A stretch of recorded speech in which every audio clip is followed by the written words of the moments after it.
दोस्तों और बुजुर्गों, हमारे इस चैनल में आप सबका स्वागत है। कृपया हमें सपोर्ट करने के लिए इस चैनल को सब्सक्राइब कर दें और लाइक कर दें, शेयर भी कर दें। तरीके से कहा जाता है कि लोकतंत्र चल रहा है।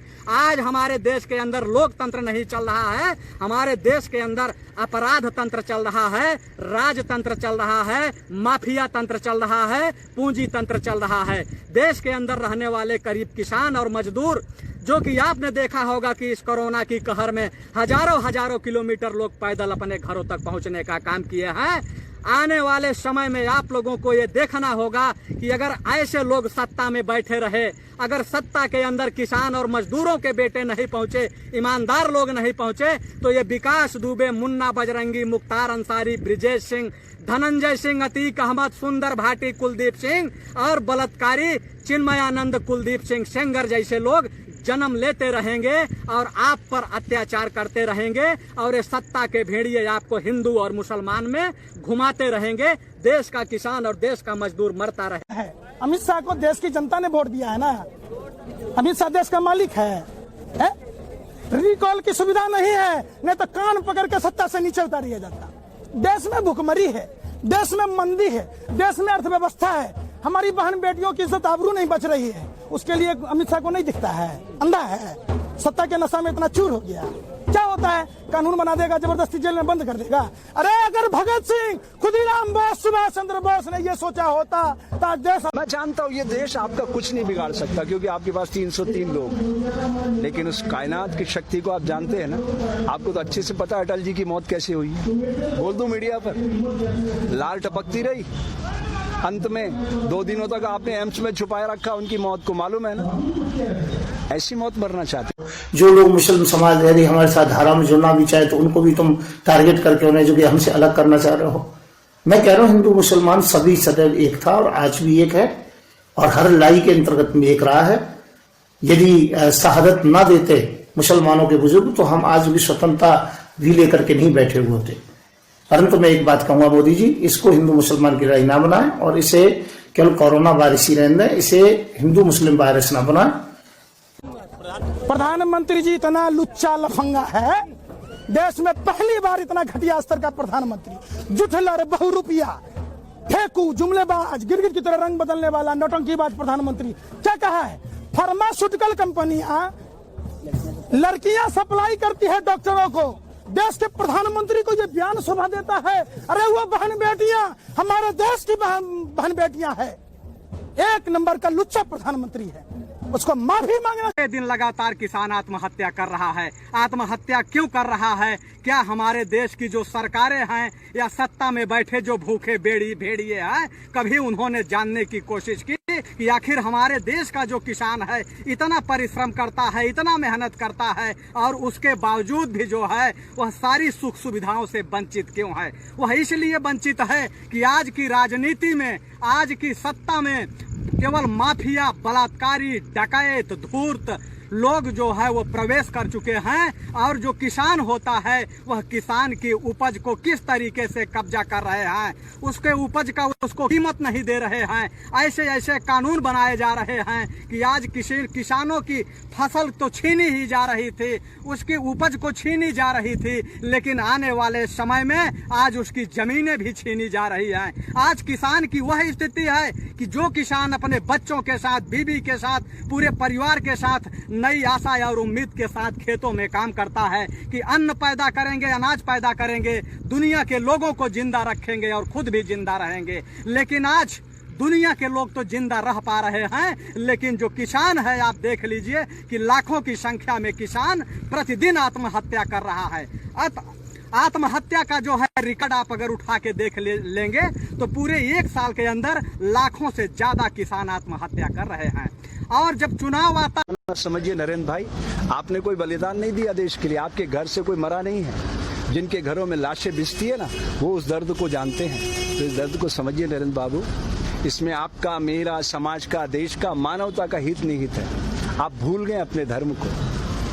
लेकिन सत्ता में बैठे लोग जो भूखे भेड़िए हैं, ये पैदा करते हैं, क्या पैदा करते हैं? ये माफिया पैदा करते हैं, डकैत पैदा करते हैं, कुख्यात अपराधी पैदा करते हैं। ये राजनीति की देन है कि विकास दुबे जैसे लोग अगर कानपुर में पैदा हो रहे हैं तो ये सत्ता की बदौलत पैदा हो रहे हैं। यही सत्ता के लोग कभी मुन्ना बजरंगी को पैदा करते हैं, तो कभी मुख्तार अंसारी को पैदा करते हैं, तो कभी ब्रिजेश सिंह को पैदा करते हैं, कभी धनंजय सिंह को पैदा करते हैं, तो कभी अतीक अहमद को पैदा करते हैं, तो कभी सुंदर भाटी जैसे लोग पैदा होते हैं। और ये भाजपाई लोग क्या पैदा कर रहे हैं? ये बलात्कारियों को पैदा कर रहे हैं, जैसे कुलदीप सेंगर जैसे लोग पैदा हो रहे हैं, चिन्मयानंद पैदा हो रहे हैं, उसके बाद पदन सिंह बद्दो जैसे लोग पैदा हो रहे हैं, आशुतोष जैसे लोग पैदा हो रहे हैं, श्री प्रकाश शुक्ला को पैदा कर रहे हैं, ये लोग वीरेंद्र शर्मा को पैदा कर रहे हैं, नरेंद्र भाटी जैसे कुख्यात अपराधी पैदा कर रहे हैं, उधम सिंह जैसे लोगों को पैदा कर रहे हैं। और देश के गद्दार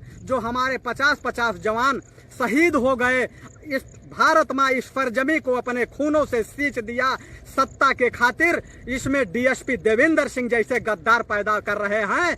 और ये लोग पैदा कर रहे हैं तो पैदा ऐसे लोगों को कर रहे हैं जो देश की बैंकों को लूट करके दुनिया के इस कोने से उस कोने भाग जा रहे हैं। वो चाहे विजय माल्या हो, ललित मोदी हो, मेहुल चौकसी हो, विक्रम कोठारी जैसे लोगों को ये राजनेता पैदा कर रहे हैं। चुप करके बैठो। अरे आज यहाँ बैठे हुए हो, हवाई जहाजों में चलते हो और उनमें चलते हो, किसने दिए, किसने बनाए? आज स्कूल, कॉलेज, यूनिवर्सिटी किसने बनाए? IIT किसने बनाई? MMT किसने बनाई? जिसमें आज आप दिखाई दे रहे हो, क्या किया है 6 साल में? केवल भारत को तोड़ने की कोशिश की है, भारत को काटने की कोशिश की है और कुछ नहीं किया है। मोहम्मद गौरी को किसने बुलाया था? किसने कहा था दिल्ली में आग करने की? परवा आमच्या गावातल्या एका शेतकऱ्यांनी मार्केटमध्ये कांदा पाठवला, तर त्याला तिथे 3 रुपये किलो दर भेटला. आता तोच कांदा मी बिग बास्केटवर बघितला तर तिथे मला 30 रुपये किलो दर दिसला. चायला जो कांदा पिकवतोय त्याला 3 रुपये किलो आणि जो कांदा विकतोय त्याला 30 रुपये किलो.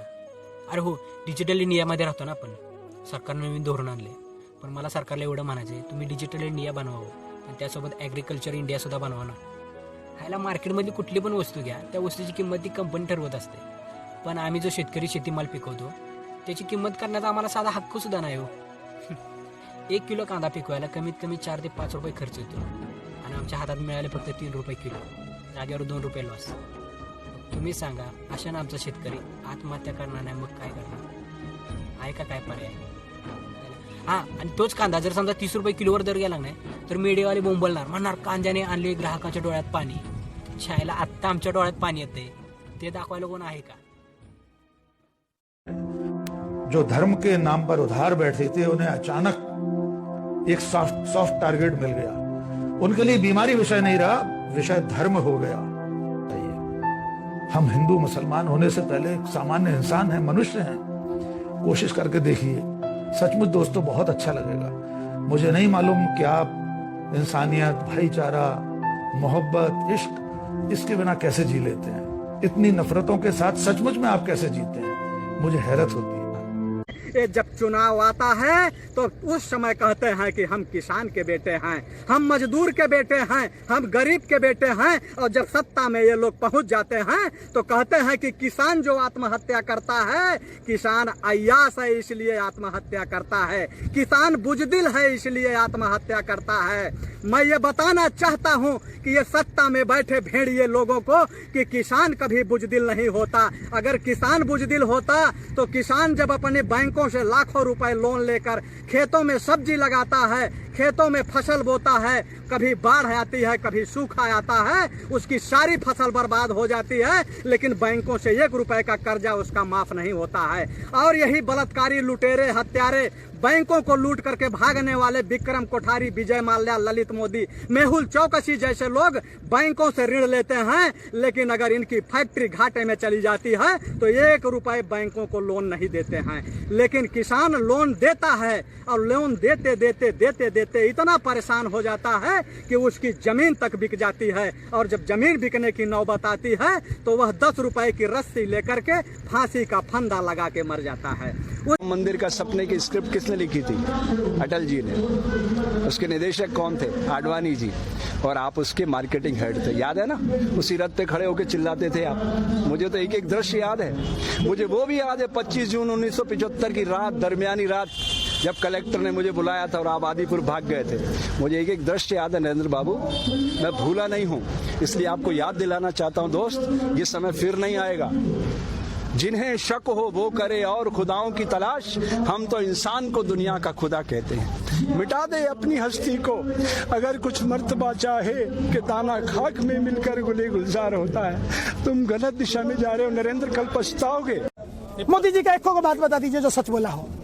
ऐसा कोई सगा नहीं जिसको मोदी जी ने ठगा नहीं। ममता बनर्जी साथ आया, उसको ठग लिया। उद्धव ठाकरे को ठग लिया। मुफ्ती महबूबा को ठग लिया। नीतीश कुमार को ठग लिया था, डीएनए पूछ लिया। है ऐसा कोई सगा जिसको मोदी जी ने ठगा नहीं? सबसे ज्यादा तो आडवाणी को ठगा। जिस आडवाणी का माइक पकड़ता लाउड स्पीकर, आडवाणी को बाबा जी का ठुल्लू थमा दिया। उसको बाबा जी किसी मंदिर का पुजारी भी नहीं बनाया। कि दलाल, भड़वा, चाटुकार मीडिया खबर किसकी दिखाती है कि अगर कोई शराब पी के नचनिया बाथ टब में डूब के अगर मर जाए तो उसकी खबर दिखाना चालू कर देती है। कोई नेता के अगर जो है उस पर गोली चल जाए तो उसकी खबर जो है फ्रंट पेज पे दिखाना शुरू हो जाता है। कोई अरबपति की फैक्ट्री में आग लग जाए तो फ्रंट पेज की खबर बन जाती है। लेकिन प्रतिदिन किसानों की हत्या हो रही है, उनकी बेटियों का रेप हो रहा है, उनकी बेटियां अपना देह व्यापार करने पर मजबूर हो गई हैं, लेकिन कभी वह फ्रंट पेज की खबर नहीं बनती है कि जो कि हमारे देश का जो किसान होता है वह इस देश की रीढ़ की हड्डी है। लेकिन उसके बावजूद भी आज हमारा किसान क्यों मर रहा है? देश अगर हमारा प्रगति कर रहा है तो वह किसानों के बदौलत कर रहा है, क्योंकि हमारा देश कृषि प्रधान देश है। कोरोना से इलाज का तरीका इनका बहुत अच्छा है। मोदी जी कहते हैं कभी थाली बजाओ, कभी कहते हैं कि आप ताली बजाइए, और कभी कहते हैं आप गोबर खाइए और लेपन कीजिए, कभी कहते हैं गऊ का मूत्र, गऊ का पेशाब जो पीजिए। इन सब चीजों से इलाज करना चाहते हैं कोरोना का। वाह मोदी जी, आप वास्तव में बहुत प्रगतिशील हैं। अब तो ये भी घोषणा कर दी कि 5 गुजरात से, आंध्र प्रदेश से, महाराष्ट्र से, तेलंगाना से, कहां से लोग नहीं जा रहे थे। वे कितनी बड़ी संख्या में इकट्ठा थे। क्या दिल्ली बॉर्डर पर, उस राष्ट्रीय राजमार्ग पर जमा हुए हजारों लाखों लोगों के मजहब हमने जानने की कोशिश। राजनीति में बैठे लोग जो विकास दुबे जैसे लोगों को पैदा करते हैं, जो कि किसानों के बेटे जो पुलिस वाले हैं उनके ऊपर गोली चलाने का काम करते हैं, और वह गद्दारी करने वाले भी इन्हीं लोगों के चमचे होते हैं। आप देख लीजिए कि बड़े बड़े खनन माफिया पैदा होते हैं जो कि इन्हीं राजनेताओं के इशारे पे खनन का काम करते हैं, और तमाम SP, DSP, IPS, PPS, police, दरोगा, सिपाही जब कभी उनको रोकने का काम करते हैं तो या तो उनके ऊपर ट्रक चढ़वा दिया जाता है और या तो सीधे उनके सीने में गोली मार दी जाती है। लेकिन कभी उनकी जांच भी नहीं होती है, और जांच होती है तो पुलिस वालों को मजबूरी में जो है ये कह देना पड़ता है कि अपराधी लापता हो गए हैं। ऐसे तमाम हत्याएं हो रहे हैं, तमाम अपराध हो रहे हैं, लेकिन हमारे देश के जो सत्ता में बैठे भेड़िए हैं उनको ये पता नहीं होता कि आखिर हमारे देश का। मैं आपसे पूछना चाहता हूं, आप कौन जाति के हो नरेंद्र भाई? अगर मैं ये कहूं हिंदू, मुस्लिम, सिख, ईसाई समझो अपनी शान को, मजहब की दीवारों में मत बांटो हिंदुस्तान को, तो मैं ठीक कर रहा हूं? मैं देश को बांट रहा हूं। आप समझ रहे हो मेरी बात नरेंद्र बाबू? समझ रहे हो ना मैं हिंदू बनूं ना तुम मुसलमान बनो, मैं भी इंसान बनूं, तुम भी इंसान बनो। यही सपना लेके आए थे ना आप, उस सपने को आकार दो ना। अभी कुछ नहीं बिगड़ा, 2024 में चुनाव है। यही जब जब चुनाव आता है आपने देखा होगा कि घरों तक जो है बुलोरो भेजी जाती है, गाड़ी भेजी जाती है, उनका झंडा या डंडा उठाने के लिए 200-400 रुपए भी दिए जाते हैं, और यह किसान बड़ी आशा और उम्मीद के साथ इनकी रैलियों में जाता है कि पुराना प्रत्याशी बदलेगा, पुरानी सरकार बदलेगी, नई सरकार आएगी, हमारी भी तकदीर और तस्वीर बदलेगी। लेकिन ऐसा नहीं होता है। जब भी सत्ता बदलती है तो नए माफिया तैयार हो जाते हैं, नए कुख्यात अपराधी तैयार हो जाते हैं। और कभी अगर कोई किसान का बेटा, मजदूर का बेटा अगर अपनी आवाज को सरकार तक पहुंचाने की कोशिश करता है तो यही पुलिस के द्वारा उसको फेक इनकाउंटर में मार दिया जाता है, फेक इनकाउंटर में मरवा दिया जाता है, पुलिस वालों से मरवा दिया जाता है। जैसे आपने देखा होगा कि बृजलाल मौर्य की बदायूं में जिस तरीके से पुलिस वालों से हत्या करा दिया गया, पुष्पेंद्र यादव को झांसी में हत्या करा दिया गया और पुष्पेंद्र यादव की हत्या करने वाला जो था वह धर्मेंद्र सिंह, यह एक जातिवादी और कुंठित मानसिकता का आदमी था जो कि घूसखोरी की लालच में, पैसे के लालच में पुष्पेंद्र यादव की हत्या कर दिया। आज सत्ता में बैठे जितने भी मंत्री हैं, विधायक हैं, नेता हैं, ये सारे के सारे लोग खनन माफियाओं से मिले होते हैं, कुख्यात अपराधियों से मिले होते हैं, ये व्यापारियों से हत्ता वसूलने का काम करते हैं। ये तो प्रधानमंत्री पद की गरिमा है कि लोग आपको नहीं मारता है, आप आम पब्लिक में होते तो जूता मारता आपको। क्या बात कर रहे हैं आप? जहां हम हैं कल कोई और था, ये भी एक दौर है, वो भी एक दौर था, कितने और कितने चलेगा। वो डोवाल कह रहा था, अजीत बाबू, वो क्या नाम है उसका तुम्हारा एनएसए वाला, क्या कह रहा था वो, इतिहास लिख रहे हो आप, ये और इतिहास शक्ति से लिखा जाता है। आप भूल रहे हो नरेंद्र बाबू, ये आंसू देख रहे हो ना, अहिंसा और सत्य के आंसू है। महात्मा गांधी, तुम्हारे जैसे लाखों करोड़ों नरेंद्र खड़े हो जाए ना एक पलड़े पे, महात्मा गांधी के समक्ष एक तिनका भी नहीं है। पता है क्यों? अहिंसा और सत्य को उन्होंने अपने जीवन में उतार लिया था। कितना भी अपमान किया, वो बैरिस्टर थे, तुम कितने पढ़े लिखे हो, तुम्हें अच्छी तरह से पता है। कि तमाम अंधभक्त, गंध भक्त, गोबर भक्त आके कह रहे हैं कि विकास दुबे तो सपा में था, विकास दुबे तो बसपा में था। मैं, यह सवाल नहीं है कि विकास दुबे सपा में था कि बसपा में था कि भाजपा में था कि कांग्रेस में था।